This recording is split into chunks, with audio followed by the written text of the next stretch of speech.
आजको यस भिडियो अन्तर्गतमा रहेर म तपाईहरुलाई आज एक बैंकबाट अर्को बैंकमा कसरी हामीले आफ्नै मोबाइलबाट घर बसी सजिलैसँग फन्ड ट्रान्सफर गर्न सकिन्छ भन्नुको मतलब तपाईको एकाउन्टबाट चाहिँ तपाईको साथीभाइ तथा कोहीलाई आफन्तजनलाई इमर्जेन्सी पैसा चाहियो भनेपछि तपाईले आफ्नै मोबाइलबाट चाहिँ बैंक टु बैंक पैसा ट्रान्सफर गर्न सक्नुहुनेछ। हो, बिल्कुल सही सुन्नुभयो। म तपाईहरुलाई आज म देखाउन गइरहेको छु एक बैंकबाट अर्को बैंकमा, जस्तै नेपालको एसबीआई बैंकबाट म नेपालकै कामना सेवा विकास बैंकमा पैसा पठाएर देखाउन गइरहेको छु। यो एकदमै युजफुल भिडियो रहनेछ र तपाईको जीवनमा पनि एकदम आवश्यक छ। यदि तपाईले आजसम्म पनि आफ्नो एकाउन्ट क्रिएट गर्नु भएको छ र यो सुविधाहरुबाट मुक्त हुनु भएको छ भने चाहिँ सुविधाहरु लिनु भएको छैन भने चाहिँ आज चाँडै नै यो गरिहाल्नुस्। तपाईले आफ्नो लाइफमा यसको एडभान्टेज मजाले लिन सक्नुहुनेछ। यो हामीलाई धेरै नै आवश्यक भिडियो रहेको छ र यदि तपाईले बैंकमा कसरी मोबाइल बैंकिङ खोल्ने यी सबै प्रक्रियाहरु तपाईले आजसम्म पनि गर्नु भएको छैन भने पहिला नै मैले भिडियो अपलोड गरिसकेको छु।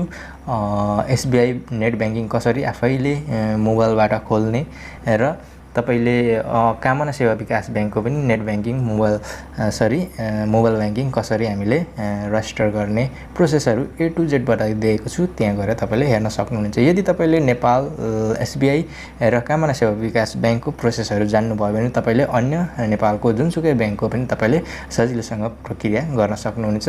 लगभग एउटै प्रोसेस हुनेछ। र अहिले भने म ढिलो नगरी तपाईहरुलाई म नेपाल एसबीआई बाट चाहिँ नेपालको कामना सेवा विकास बैंकमा पैसा ट्रान्सफर गरेर देखाउन गइरहेको छु, जुन चाहिँ तपाईहरुकै आँखा अगाडि यो चाहिँ तपाईलाई एकदम भिडियो एकदम युजफुल हुन्छ, महत्त्वपूर्ण छ। किनभने आजको जमानामा यो सबै सुविधाहरु तपाईले युटिलाइज आफैले गर्न सकेको हुनुपर्ने छ है त। कति साथीहरुलाई थाहा नहुन सक्छ। यस्तो स्थितिमा तपाईले यो भिडियोलाई कम्प्लिटली हेर्नुस्, स्किप नगरी हेर्नुस् है। र अहिले भने म तपाईलाई ढिला नगरी प्रोसेसहरु देखाउन गइरहेको छु। सबैभन्दा पहिला चाहिँ म नेपालको एसबीआई बैंकको जुन चाहिँ मोबाइल बैंकिङलाई ओपन गर्न गइरहेको छु। तपाईले यो प्रक्रिया आफ्नो नेट बैंकिङबाट ई बैंकिङबाट पनि सजिलोसँग गर्न सक्नुहुनेछ। म भने अहिले नेट बैंकिङबाट गर्न गइरहेको छु, किन भन्दाखेरि त्यहाँबाट प्रोसेस अझै सजिलो हुनेछ। जुन चाहिँ नेपालको एसबीआई बैंकको तपाईलाई एप्लिकेसन मोबाइल बैंकिङको थाहा छैन भने तपाईले मेरो साथी तपाईले प्ले स्टोरमा गएर त्यहाँबाट तपाईले इन्स्टल गर्नुपर्ने हुन्छ। र यदि तपाईले चाहनुहुन्छ भने मैले डिस्क्रिप्सनमा पनि लिंक राखिदिने छु, त्यहाँबाट तपाईले डाइरेक्ट डाउनलोड गर्न सक्नुहुनेछ। अहिले भने म यसलाई सिम्पली क्लिक गरिदिन्छु र यस्तो इन्टरफेस खुलेर आउँछ, तपाईले हेर्न सक्नुहुनेछ। र मैले यहाँनिर फिंगरप्रिन्ट सेट गरेको छु, यसलाई ओपन गर्न गइरहेको छु। र तपाईले यो भन्नुपर्दा हल्का अरुको बारेमा चर्चा अलिकति तपाईलाई जानकारी होस्, किनभने हामीले यहाँ खानेपानी जुन चाहिँ एयरलाइन्सको टिकट र खानेपानी bill, electricity, IPS, TV recharge, insurance, capital, EMI, cable car, बस टिकट आदि सजिलोसँग यी सुविधाहरु तपाईले आफ्नै मोबाइलबाट लिन सक्नुहुन्छ। अहिले भने म यसलाई लगइन गर्न गइरहेको छु र पहिलो इन्टरफेस यसरी खुलेर आउँछ, तपाईले यहाँबाट हेर्न सक्नुहुन्छ। र तपाईले आज म अरु कुरा धेरै नगरिकन फन्ड चाहिँ कसरी ट्रान्सफर गर्ने, जुन चाहिँ पैसा कसरी अरूलाई पठाउने भन्ने विषयमा चाहिँ मेरो यो आजको भिडियो फोकस रहेको छ। अरु नै धेरै फिचरहरु छ, यो फिचरको बारेमा म पछि चर्चा गर्ने छु। अहिले भने तपाईले फन्ड ट्रान्सफरलाई क्लिक गरिदिनु पर्ने हुन्छ र यस्तो इन्टरफेस खुलेर आउँछ। सिम्पल इन्टरफेस छ, साधारण छ, तपाईले सजिलोसँग हेर्नेबित्तिकै नै एकदम बुझिहाल्नुहुन्छ। र तपाईले एमाउन्टमा आफूले पठाउन चाहेको एमाउन्ट चाहिँ यहाँनिर फिल गर्नुपर्ने हुन्छ। र मैले 5000 चाहिँ आफ्नो साथीलाई पठाउँदै छु भनेपछि मैले यहाँनिर 5000 राख्ने छु। र टु एकाउन्ट नम्बरको मतलब तपाईले पठाउनु हुने साथीको चाहिँ यहाँनिर एकाउन्ट नम्बर राख्नुपर्ने हुन्छ। र म मेरो साथीको एकाउन्ट नम्बर राख्न गइरहेको छु र यहाँनिर मैले आफ्नो साथीको एकाउन्ट नम्बर पनि फिल गरिसके। र यसैगरी तपाईले यहाँनिर एकाउन्ट नेममा तपाईले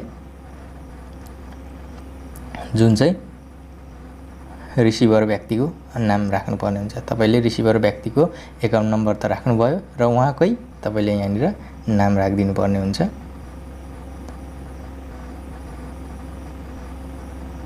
त्यसपछि तपाईले यो प्रोसेस गरिसकेपछि यहाँनिर अटोमेटिक बैंक नेममा नेपाल एसबीआई बैंक आएको छ। यो चाहिँ तपाईले यहाँनिरबाट चाहिँ हटाउनु पर्ने हुन्छ। जुन तपाईले यो भनेको सेन्डर बैंक हो, जुन तपाईले यहाँबाट चाहिँ पठाउँदै हुनुहुन्छ यो होइन, तपाईले रिसिभ गर्ने बैंक चाहिँ राख्नुपर्ने हुन्छ। त्यसको लागि म यहाँनिर सर्च बारमा गएर सर्च गर्छु कामना। यहाँ हेर्न सक्नुहुन्छ कामना सेवा विकास बैंक लिमिटेड। अब भनेपछि तपाईले नेक्स्ट प्रोसेस गर्नुपर्ने हुन्छ। अलिकति स्क्रल डाउन गर्नुपर्ने हुन्छ। फ्रम एकाउन्ट, यो फ्रन्ट एकाउन्ट भनेको तपाईको आफ्नै एकाउन्ट रहनेछ। तपाईको यहाँबाट चाहिँ तपाईको पैसा डिडक्ट हुनेछ है त। रिमार्कमा तपाईले जे पनि राख्न सक्नुहुन्छ। एबीसी फर एक्जाम्पलको लागि म राखिदिने छु है त। अब तपाईले यहाँबाट फेरि एकदम मजाले तलदेखि माथिसम्म चेक गर्नुपर्ने हुन्छ र यदि तपाईलाई कन्फर्म लाग्छ ठिक छ ओके भनेपछि तपाईले नेक्स्ट प्रोसेस इजिली गर्न सक्नुहुनेछ। त्यसको लागि सबमिटको बटनलाई पक्कै पनि प्रेस गरिदिनु पर्ने हुन्छ। यहाँ तपाईले फेरि एकपल्ट तपाईलाई रिचेकको लागि भन्छ ट्रान्ज्याक्सन डिटेल तपाईले यहाँनिर डिटेल चेक गर्न सक्नुहुनेछ।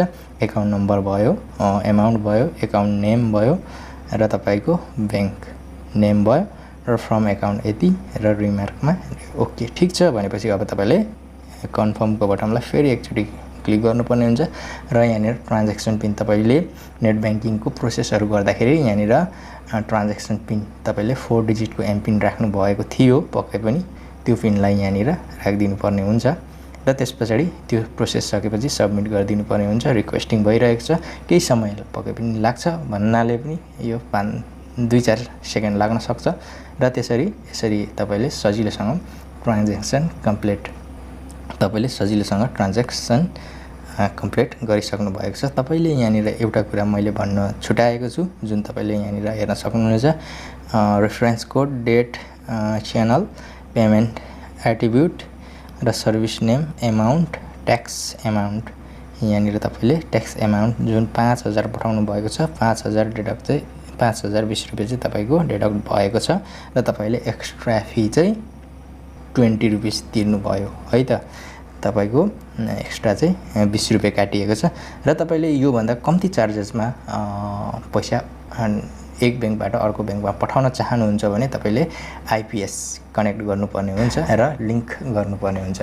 त्यो भिडियो पनि मैले आईपीएस कनेक्ट कसरी हामीले लिंक गर्ने, आईडी कसरी क्रिएट गर्ने भिडियो मैले बनाइसकेको छु। त्यो पनि तपाईले चेक आउट गर्न सक्नुहुनेछ है त। ओके, हाम्रो अब चाहिँ टोटली ट्रान्ज्याक्सन कम्प्लिट भइसक्यो। अब भने म तपाईलाई कामना सेवा विकास बैंकको मोबाइल बैंकिङमा गएर फुल स्टेटमेन्ट देखाउन गइरहेको छु। ट्रान्ज्याक्सन भयो भएन, पेमेन्ट सक्सेसफुल भयो भएन, पैसा फन्ड आयो कि आएन भनेर देखाउन गइरहेछु।